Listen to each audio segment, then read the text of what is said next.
आज के बराबर में कौशाम्बी जिले में पाल समाज की बच्ची के साथ जो अन्याय हुआ और उसमें जो पुलिसिया कार्रवाई, उस पे बहुत सारे सवाल खड़े हो रहे हैं। एक पक्ष कह रहा है कि हम पीड़ित हैं, दूसरा पक्ष कह रहा है कि हम पीड़ित हैं। ब्राह्मण समाज के लोग कह रहे हैं हम पीड़ित हैं। अब ये पता जाके लगेगा मौके पे कि कौन पीड़ित है। इसलिए मैं उन परिवार से मिलने के लिए पाल समाज के आया था, लेकिन पुलिस ने मुझे यहाँ रोक लिया और मुझसे कहा कि अभी लॉ एंड ऑर्डर की सिचुएशन अच्छी नहीं है, आप कुछ देर इंतजार कर लें, उसके बाद हम आपको जाने की इजाजत दे देंगे। मैं यहाँ इंतजार कर रहा हूँ पिछले 2.5 घंटे से, लगभग अब 2.5 घंटे होने को आए। मैं यहाँ इंतजार कर रहा हूँ कि मुझे वहां जाने की इजाजत मिले और मैं उस परिवारों की आवाज को उठा पाऊं, मैं जान पाऊं सत्य क्या है।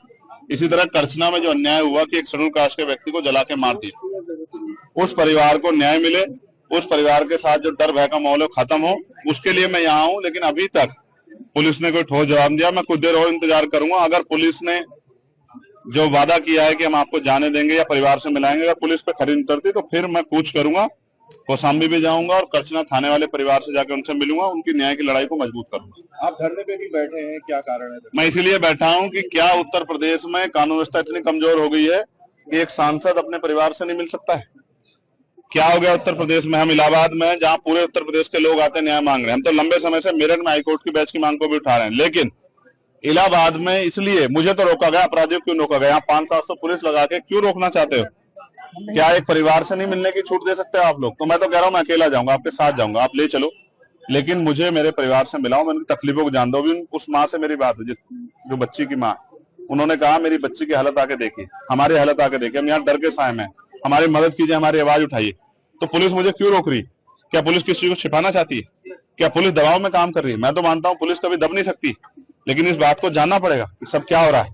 मैं तो पुलिस का सबसे बड़ा ऐतिहासिक सब जगह आवाज उठाता हूँ, पार्लियामेंट में भी आवाज उठाता हूँ, सड़क पे भी उठाता हूँ। उनकी 8 घंटे की ड्यूटी हो, उनको न्याय मिले, उनको जो वेतन विसंगतियां वो दूर हो, उनके साथ जो है जो बॉर्डर स्कीम है वो खत्म हो। लेकिन क्या आज पुलिस मुझे रोक के जो है क्या कानून का हनन नहीं कर रही, संवैधानिक जो अधिकार है उनका हनन नहीं कर रही? इसका जवाब भी देना चाहिए। और मैं मीडिया से कहूंगा कि पुलिस से पूछे कि वो मुझे क्यों रोक के बैठे। धन्यवाद। सबसे पहले लाइव आए थे, आपने हाउस अरेस्ट की बात भी कही और सरकार ने भी कह रहा, क्या कुछ उसी के बाद मुझे बाहर आके बैठना पड़ा, इसलिए लाइव आया कि मुझे जाना था कहाँ और मुझे लेके कहाँ गए।